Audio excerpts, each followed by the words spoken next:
Bonjour à tous et bienvenue dans le Mag Essonne sur Radio Sensation, votre émission d'actualité locale dans le département. Et aujourd'hui, nous allons parler de la protection du vivant avec mon invité Jean-Pierre Coquelet. Bonjour. Bonjour. Alors, vous êtes vétérinaire à Marcoussis et engagé dans la protection du vivant. Vous souhaitez parler de l'amitié entre les végétaux, les animaux et les humains. Alors, pourquoi est-ce que c'est un sujet qui vous tient particulièrement à cœur ? Je pense que c'est pour moi un engagement évident et très ancien en fait. Le résumé, il est simple, c'est le vivant. J'ai souhaité rajouter ce lien plus complet par rapport à un engagement qui fut le mien récemment pour le parti animaliste. Je trouve que c'est un tout petit peu restrictif de ne soutenir que les animaux. Pour moi, le soutien, il doit être élargi aux vivants, végétal, animal et humain, les humains étant des animaux comme les autres, qui méritent effectivement, je pense, un peu de respect. Alors, je crois savoir que vous avez de nombreux animaux chez vous. J'ai plusieurs animaux de par mon métier, puisque effectivement très souvent on me confie des animaux à réparer, qui souvent viennent à la maison, et puis naturellement des chats qui sont nés à la maison pour la plupart. Donc le gros souci, c'est quand on a des animaux qui naissent chez soi, c'est de les abandonner à quelqu'un d'autre. C'est donc un peu compliqué, et du coup on en a gardé plein. Alors en fin d'année dernière, la loi visant à lutter contre la maltraitance animale a été votée donc à l'Assemblée, par la précédente Assemblée nationale, dans l'ancienne législature. Alors, augmentation des sanctions pénales en cas de sévices infligés à des animaux domestiques, apprivoisés ou tenus en captivité, interdiction de la vente de chiots et de chatons en animalerie à partir de 2024, ainsi que la fin progressive des animaux sauvages dans les cirques et dans les delphinariums. Qu'avez-vous pensé de ces mesures ? Est-ce que ce sont des mesures qui vont dans le bon sens ? Bien sûr, ce sont des mesures qui vont dans le bon sens, à condition, bien évidemment, qu'elles soient mises en application. La France étant un pays qui a la compétence de faire plein de lois et de ne pas souvent les appliquer, c'est donc toujours pareil, il faut surveiller s'il y aura réellement une volonté d'appliquer des choses qui sont positionnées, mais qui ne sont pas toujours utilisées. En particulier au niveau de la répression des actes de maltraitance, on voit trop souvent des actes qui sont enregistrés et non pénalisés, puisque très souvent, en fait, il y a un simple rappel à la loi et jamais d'application réelle de sanctions dissuasives. Puis il faut déjà que ce soit détecté. Alors détecté, il y a de plus en plus de situations maintenant où les voisins alertent par rapport à ça.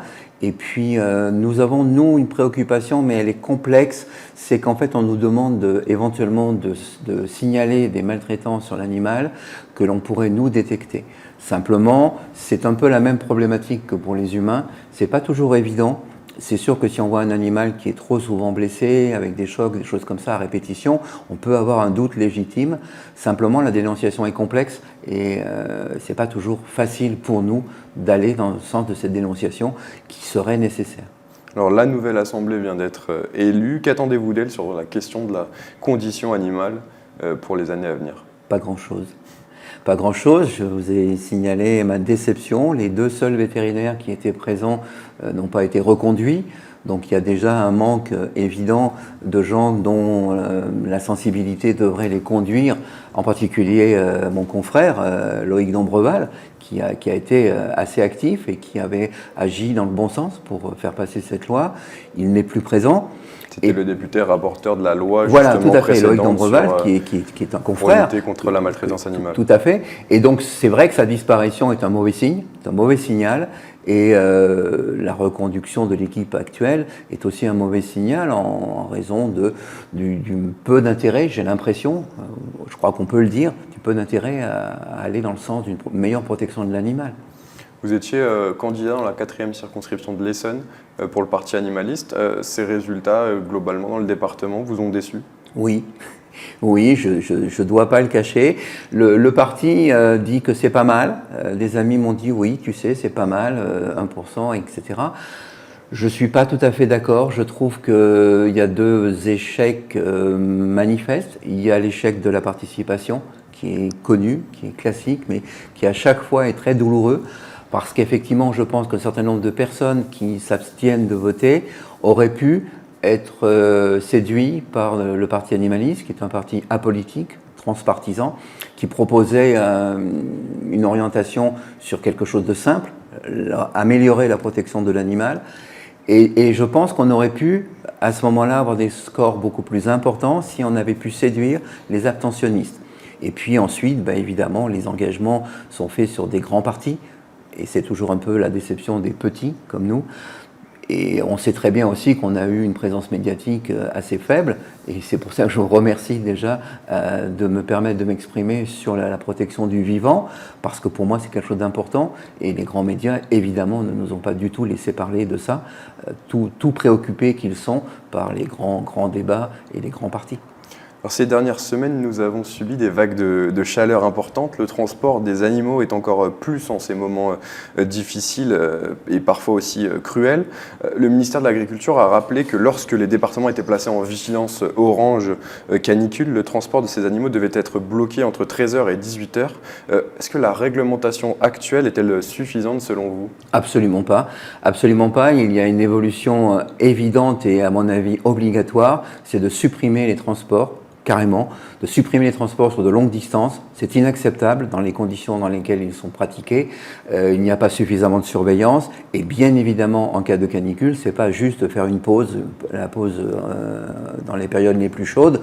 Les conditions de transport sont tout à fait inadaptées, sont tout à fait scandaleuses. Et donc, moi, je suis très clair là-dessus. Je pense qu'il faut d'une part supprimer les transports de longue distance, pour quelle qu'en soit la raison, et puis bien évidemment en cas d'alerte canicule, de supprimer évidemment tout transport. La simple mise en camion est déjà un stress énorme pour la plupart des animaux, et ça doit être pris en compte, bien évidemment. En ce qui concerne nos animaux domestiques, à quel point eux, ils souffrent aussi de la chaleur comme nous? Comme nous. Comme nous avons affaire à des mammifères, donc leur régulation thermique est la même que la nôtre, avec évidemment des sensibilités qui doivent être absolument rappelées. On ne doit jamais mettre un animal brachycéphale, c'est-à-dire un chien qui a la tête toute plate. On ne doit jamais le mettre dans des conditions de stress thermique, puisqu'évidemment il respire très mal. Il faut aussi bien expliquer aux gens que les chiens et les chats ne transpirent pas. Ils n'ont pas de glande sudoripares, sauf sous les coussinets. Et donc, du coup, un de nos moyens de régulation... C'est ça, comment on peut repérer les potentiels coups de chaud, justement? C'est une habitude, vous connaissez votre animal, il vit avec vous, vous voyez très bien qu'il est fatigué, qu'il est mal à l'aise. Ça peut même s'accompagner de vomissements liés au stress. Et puis, c'est parce que vous le connaissez. Quand vous avez de la famille, quand vous avez un enfant qui ne va pas bien, vous le voyez, vous le savez, parce qu'il n'a pas son comportement habituel. Alors quels sont les bons gestes à adopter pour son chien ou son chat en cas de forte chaleur? Le laisser au frais. Alors bien évidemment, vous trouverez, il y a d'excellents tutos sur YouTube, sur les réseaux sociaux, qui vous expliquent effectivement ce qu'il faut faire. Bien évidemment, l'interdiction totale de la voiture, on le répète depuis des années, et il y a toujours des gens qui n'ont pas compris qu'une voiture, c'est une boîte dans laquelle la température monte de façon extrêmement rapide et trop importante. Donc interdiction de la voiture en plein soleil, ça c'est sûr, même à l'ombre. Même à l'ombre, il y a un déficit de circulation d'air, etc. Donc c'est des choses qui sont plutôt de bon sens, qui sont rappelées régulièrement, et malheureusement, plein de gens n'ont pas le bon sens nécessaire pour les appliquer. Alors je vais aborder maintenant un sujet un peu difficile, mais c'est important. Nous approchons des grandes vacances et chaque année, à cette période de l'année, de nombreux animaux de compagnie sont abandonnés sur le bord de la route. C'est un délit, je le rappelle, passible de 30 000 € d'amende et de 2 ans de prison. Pourtant, l'été dernier, en France, la SPA a constaté un record d'abandon en accueillant 16 894 animaux dans ces refuges. Alors comment est-ce qu'il faut faire pour lutter au mieux contre ce phénomène? Comme à chaque fois qu'on rencontre un problème, en s'attaquant aux causes. S'attaquer au problème, c'est une mauvaise idée, c'est pas efficace, ça marche pas.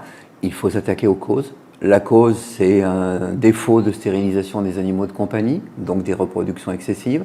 C'est la vente sur des réseaux ou sur des sites de petites annonces qui font que c'est trop facile d'acheter un animal sur ce qu'on appelle l'achat d'impulsion, en fait, si vous voulez.